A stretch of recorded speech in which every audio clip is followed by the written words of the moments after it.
Hi guys, Gadgetgirlkylie here, and welcome back to my Let's Play walkthrough of Murdered Soul Suspect. So I'm about to leave the church for the second time. Now, the reason I'm recording the first part of this episode now is that there's a cutscene straight after when I exit the church, so I wanted to make sure I included that on this episode. So there will be cutting going on after this cutscene takes place because I've got collectibles that I need to obtain before I enter the Judgment House.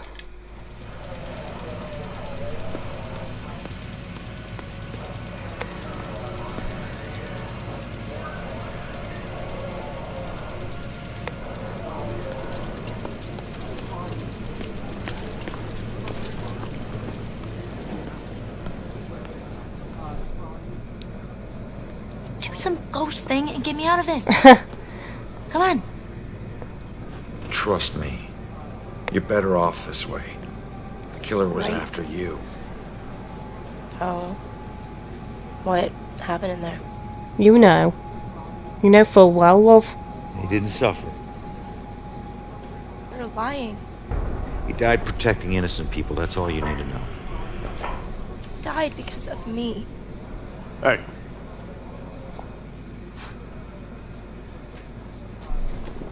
You know, pleading insanity isn't going to help you much on 2 counts of trespassing and felony escape. So you can drop the crazy act, alright? Rex, man, give her a break. Got anything to say for yourself? No? That's what I thought. We'll figure out what to do with you at the station. Why does this keep happening to me? Joy, tell him what we found. They need to know it all. You gotta find a way to convince him. Where are you going? Killer left a clue about the ancient mansion we saw at the museum. Tell Rex about that too. It's probably the killer's place. Okay, I'll try. Come on, Joy, you can do it.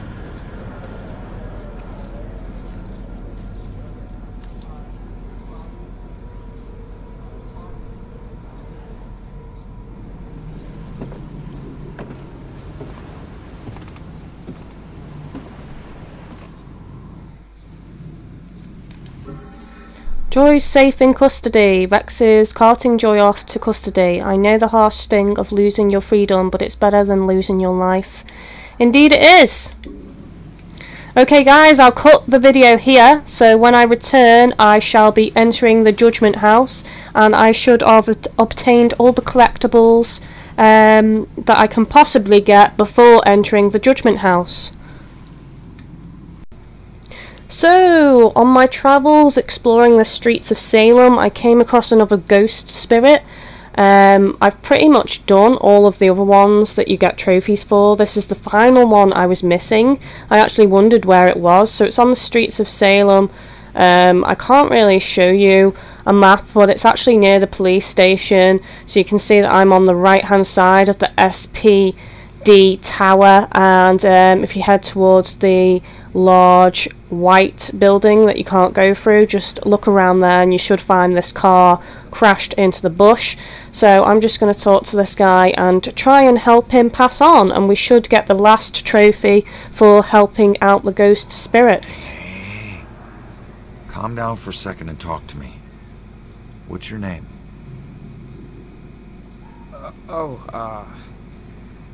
Brad. Good. Now, tell me what happened. I don't know. We were out in the town blowing off some steam. One drink turned into 3, and 3 turned into... who knows how many. The details are hazy. I must have been driving Rick and Laura home when... oh, God. I killed them. I'll never forgive myself for doing this. You don't know if you did. You said it yourself. The details are hazy. Now, I can take a look around here and see if anything jumps out at me. God, what have I done? You've been a bad boy. Gruesome car crash. It's not much to go on, but this brutal car crash might have some evidence that points to what happens that night.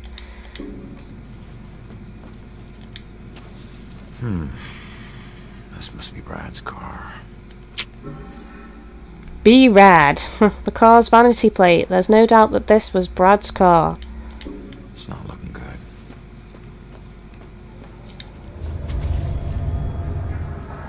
Scotch whiskey. Drinking while driving.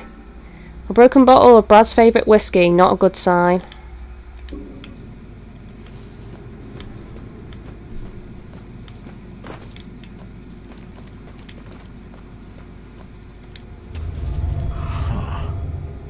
It's not much, but it's something. Gas station receipt. A gas station receipt from the night of the accident. It's a long shot, but I should check that area. Gas station's not far from here. I should check it out. Okay, so if memory serves, the gas station is actually near the police station, I believe. Can't go that way, actually. So yeah, I'm sorry to just randomly throw this in there on this episode, but I didn't know where this particular thing was, so I wanted to include it.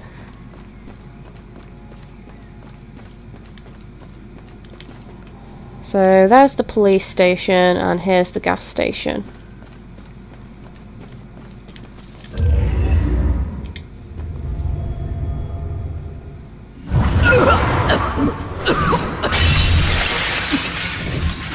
I didn't know you were such a lightweight. Laura pumping gas. Laura was in the middle of filling up when she heard that loud noise and cut it short.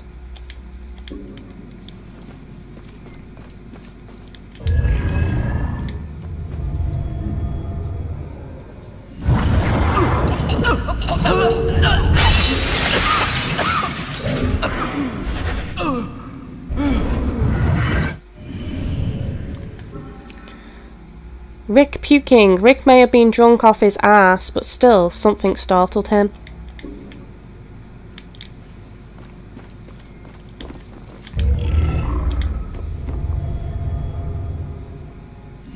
Yeah, cab.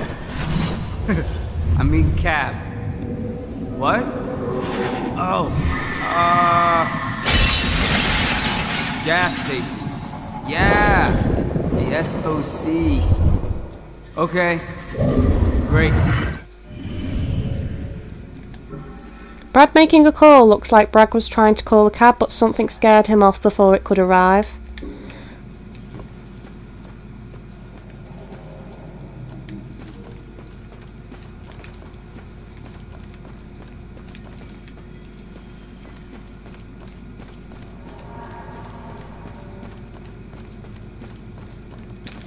Right, okay, so that's out of bounds.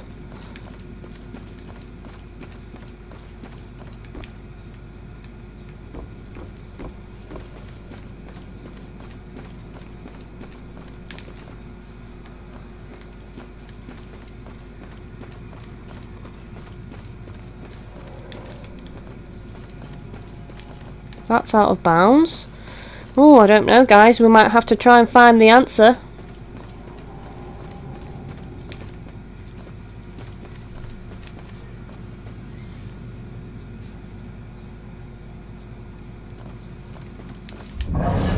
Maybe if we walk a little faster. If I ever met the killer in the street, I don't know what I'd do.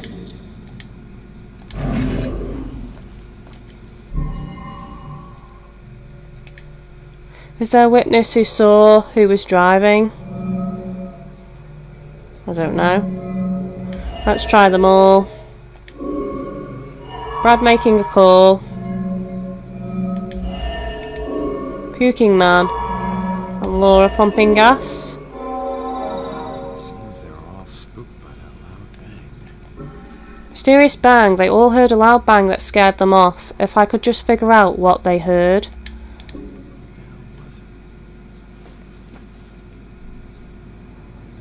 I don't know.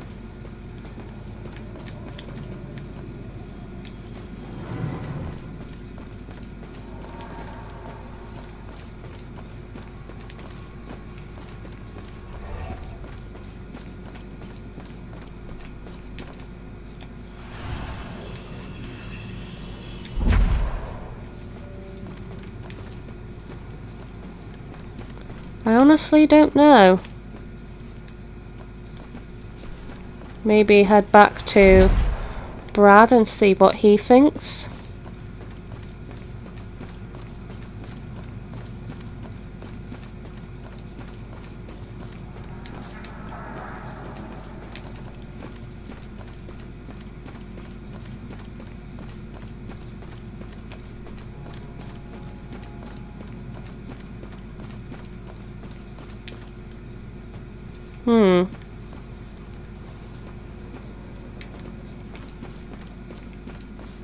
It's gonna end up being a whole episode now with this in it.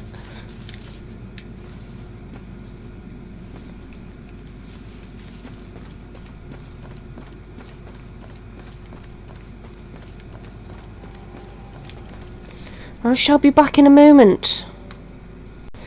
And sorry about that, there was a knock at the door. Here we go, I think it's going to be this guy. Mysterious bang.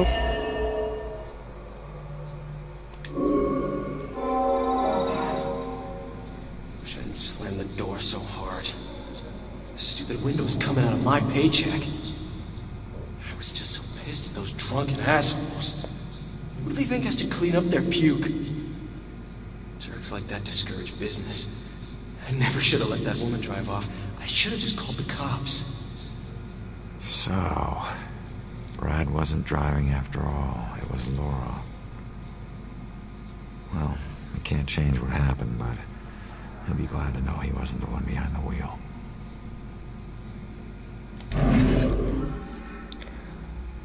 The cashier remembers a female driver. That can only mean one thing. Well, she was highly intoxicated and she's the one that caused the crash. So let's return back to Brad. That's his official comment. Nice.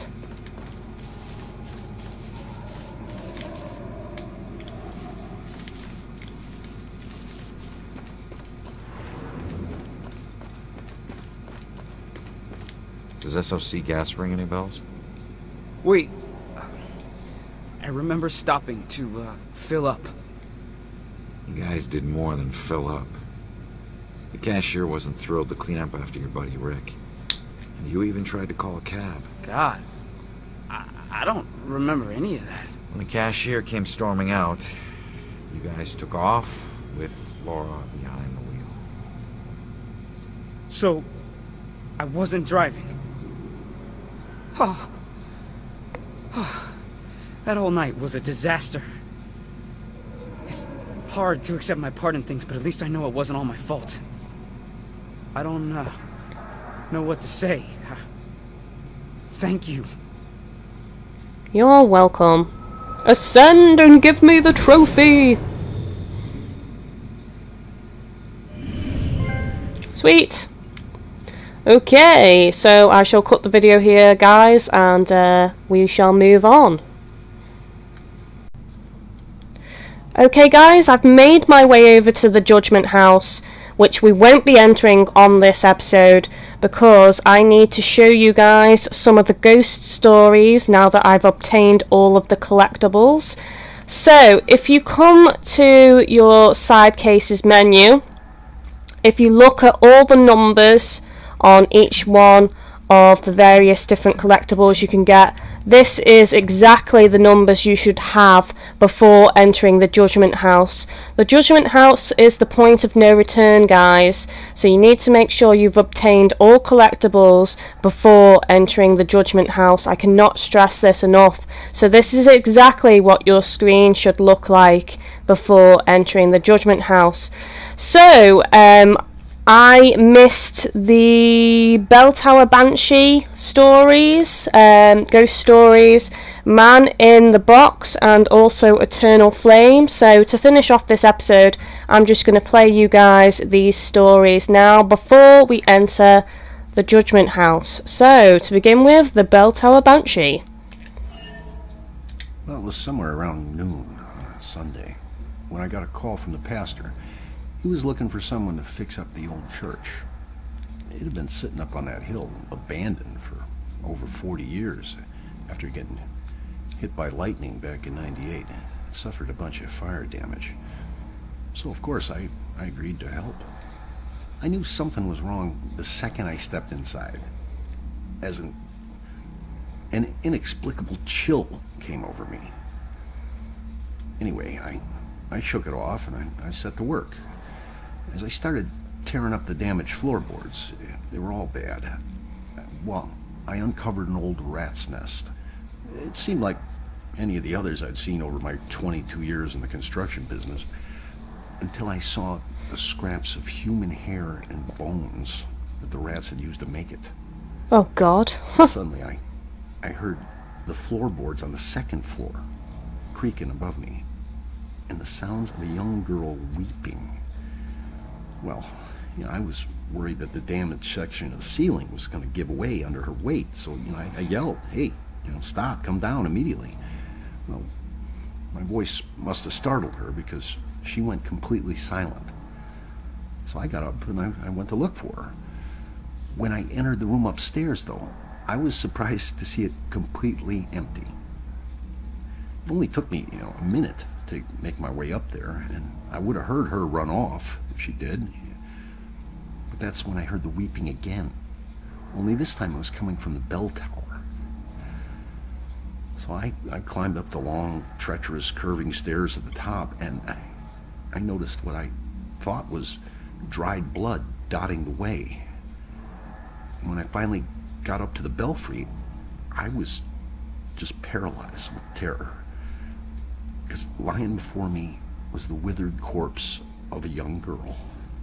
Judging by her sun-bleached clothes and weathered bones, it seemed like she'd been lying there for the better part of those 40 years the place had been empty. The rats, I mean, they picked her bones clean.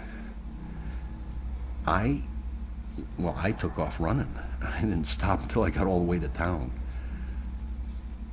The ravages of time made it impossible for the authorities to get any identity on this girl.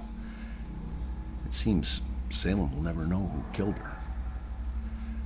Some people still claim to hear her weeping there. As for myself, I never went back.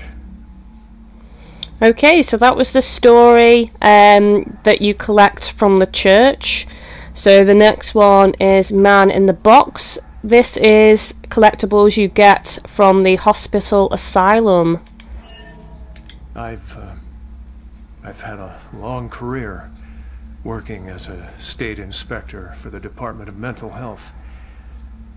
During that time, I've been to a lot of institutions, and I have seen a lot of horrible things. But nothing even comes close to the evil events that I witnessed at Fairhaven Sanitarium, the place they now call Lux Eterna. I first arrived in 1926 to investigate claims of overcrowding and neglect.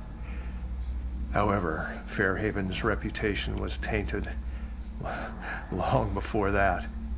In 1911, Fairhaven opened its doors for the first time. A notoriously violent criminal by the name of Jack Yates was the hospital's first patient. He was to be the shining example of the hospital's ability to cure the mentally deranged. However, when the superintendent's family was visiting one day, Yates broke free from his restraints, and he killed the man's wife. Whoa. Since then, no one knows what happened to Yates or the superintendent. Well, that is, until now. Superintendent Wallace Halstead greeted me at the door. He seemed as empty and unkempt as the patients he lorded over. And as I conducted my evaluation, I couldn't help but notice how nervous he got when I passed by a small broom closet. And naturally, I felt it necessary to find out why. When I opened the door, I was hit by the overpowering smell of human excrement. As the light flickered on overhead, was horrified at what I saw. A withering man lay shackled to the floor in a pile of his own filth.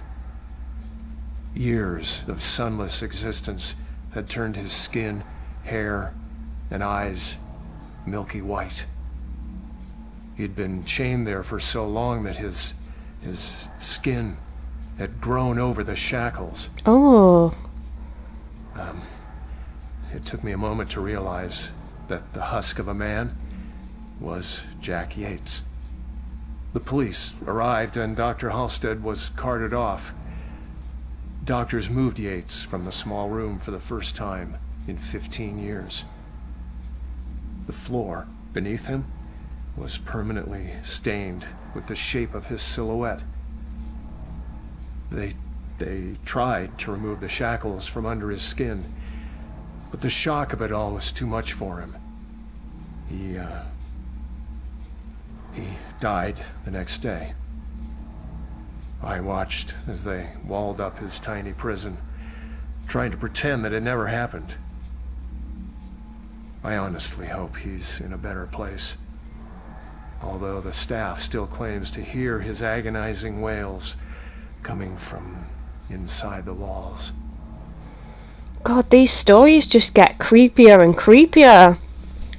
So, moving on to the final story. I've played all the other stories in my Let's Play walkthrough episodes that came previously before this one, and I do say that in the video description as well. I might actually upload separate videos for each of these stories, I haven't decided yet. Anyway, the Eternal Flame, which is collectibles from the streets of Salem. I've all seen them by the side of the road. These unkept, smudged, hopeless people holding cardboard signs. Sometimes they have props. Baby stroller, a pet, gasoline can. Something to lend credence to the thin fiction that they need money for something other than booze. It was a man with a need gas sign with the red gas can on the ground that I saw when I drove into Salem 6 unlucky years ago today. Tried to ignore him, not making eye contact, but I was stuck at a red light and pretending he wasn't there was getting really awkward. So I reached into my pocket and pulled out $2, rolling down my window just a crack. Here you go, buddy. I pushed the money through the opening of the window. That was when, for the first time, I really looked at his face, or what was left of his face. It was a single eyeball just looking back at me, bulging out of a charred skull. I was absolutely frozen in terror until the blackened shape of uncovered finger bones reached out to take the money. And that's when I let it fall to the ground and slammed on the accelerator. I didn't even care that the light was red. In the time since then, I've picked up pieces of the legend. A shell-shocked war veteran, unemployable and alcoholic, became a familiar sight in Salem, begging by the roadside. Citizens stopped giving him money, thinking he would just move on to a bigger city. He responded by creating one of the most traumatic spectacles in town history, setting himself alight in the middle of town during evening rush hour. Ever since that roadside encounter, I've been seeing little wisps of flame out of the corner of my eye, like brief flashes that are gone as soon as I turn my head, sending nauseated chills through my whole body. Is this tormented spirit following me now? Whether he intends it as a blessing or a curse, I just want to be as far as possible from this horrifying specter. Okay.